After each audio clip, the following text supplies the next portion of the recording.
not in trouble. And by the way, it's Supergirl. See? Supergirl. Donc c'est parti pour un maquillage orange. Donc j'ai fait mon teint à peu près, enfin j'ai mis mon fond de teint, ma poudre, et j'ai fait mes sourcils. Donc quand on fait un maquillage orange, généralement en couleur de transition, j'aime bien mettre soit du rose pâle, soit du jaune. Et là, comme on va vraiment faire une couleur vraiment dans le orange, je vais prendre du jaune en couleur de transition, bien sûr. Là où il y a un joli jaune, c'est dans la palette Sofix, la Extra Spice. Il y a ce jaune là qui est magnifique. Et je vais le mettre en couleur de transition avec un gros pinceau fluffy, comme ça. J'aime bien celui-ci, c'est un Kiko, c'est le 200.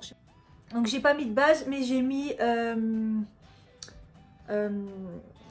anti-cerne. Voilà, des fois, ça fait tenir le make-up.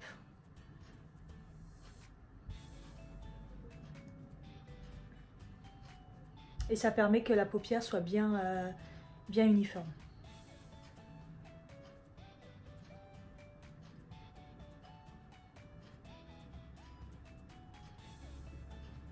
Voilà, une fois que votre couleur de transition elle est faite, vous pouvez prendre aussi une couleur un peu beige si vous n'êtes pas à l'aise avec la couleur jaune.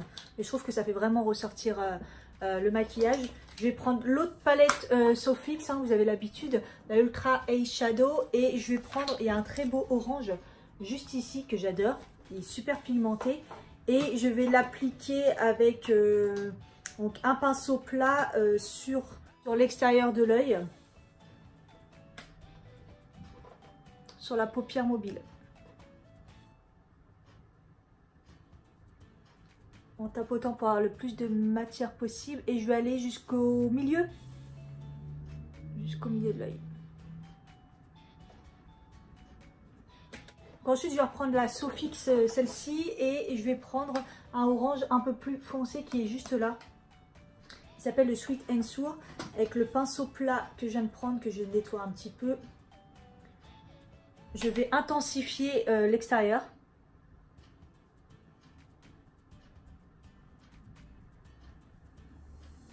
Et je vais remonter un petit peu dans le creux.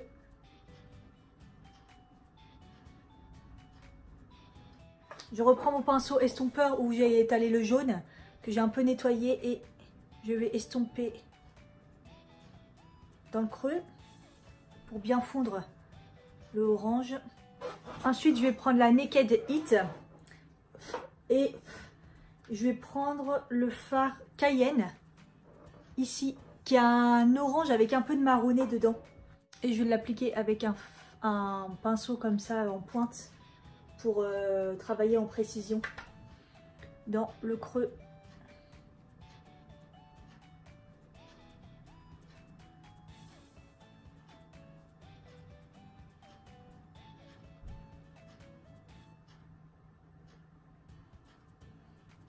Voilà, donc je travaille le creux. Je ne touche pas au creux de l'œil. Évidemment, on estompe, on ne laisse pas un creux comme ça trop précis. J'ai repris le même pinceau que j'ai nettoyé, comme d'hab. Je reprends la même couleur et le même pinceau et je vais travailler le coin.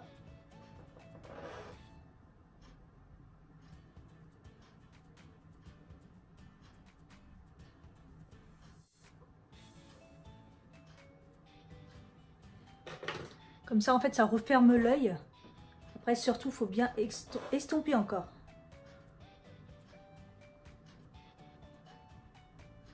On n'a rien mis, je vais prendre un petit pinceau précis et je vais travailler le coin avec un peu de fard de correcteur, en fait. Voilà. Je vais reprendre le fard jaune du début avec un petit pinceau vraiment précis comme ça. Je vais mettre par-dessus l'anti-cerne en fait. Par-dessus le correcteur.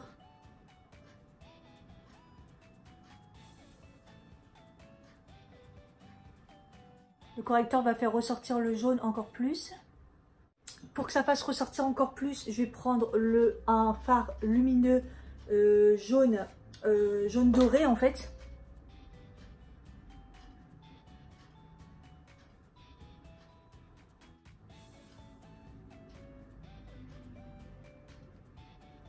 Je reprends mon pinceau estompeur évidemment et je vais estomper. Je reprends le pinceau plat du début et je vais tapoter entre le jaune et le orange pour pouvoir faire une petite couleur de transition. Voilà, que ça se fonde entre eux. On passe au ras de cils et je reprends le pinceau précis et la couleur orange un peu plus foncée qui était juste ici. Et je vais travailler de façon précise l'extérieur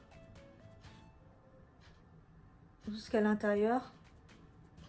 Je le fais assez large et je rejoins le dégradé qui s'est fait naturellement à ce niveau-là. S'il faut, j'estompe. Normalement, vous avez le jaune au-dessus, le orange avec un peu de foncé et le orange un peu plus clair qui se fond. Voilà, et là on va reprendre un pinceau très précis que j'ai nettoyé et avec la couleur très foncée de la Naked Heat, c'était l'espèce de orange marronné là.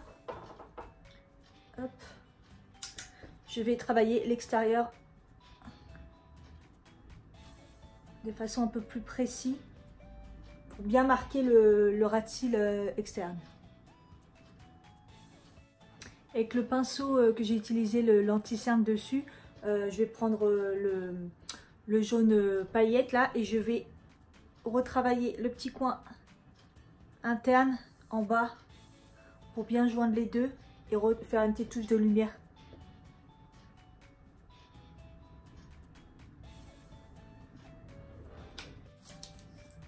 Je vais prendre ce petit fard lumineux juste pour mettre dans le coin, juste pour mettre sous le sourcil, pour éliminer.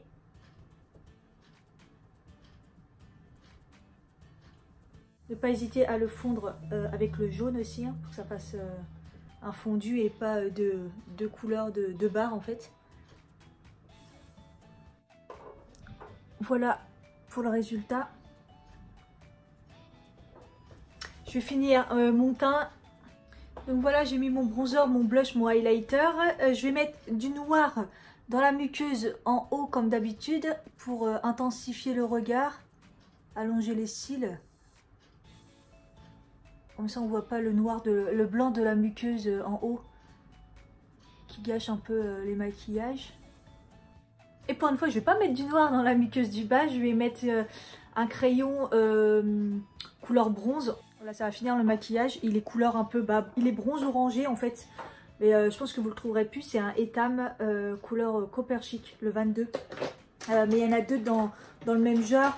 J'aurais pu mettre aussi celui-là de chez Kiko qui est un bronze aussi, bronze marronné ou qui sont pas mal d'ailleurs. Les Lasting Précision. Enfin, vous en avez, vous allez en trouver. Et franchement, ça rend bien quand c'est la couleur du maquillage que vous faites. Et je vais mettre un coup de mascara. Je vais pas mettre de eyeliner. J'ai pas envie de foirer mon maquillage en fait. Donc là, le mascara, c'est le Paradise Estatique de L'Oréal en version waterproof. Qui est très épais et qui vieillit très mal. Mais qui donne pas mal de volume en fait. La longueur un peu moins je trouve. Du coup pour la courbe et bien redessiner, je vais utiliser le Amplified de chez Primark. Il vaut 1,50 € si je dis pas de bêtises, ouais c'est ça. Et il fait quelque chose d'assez naturel, mais ce que j'aime bien c'est que il recourbe plutôt.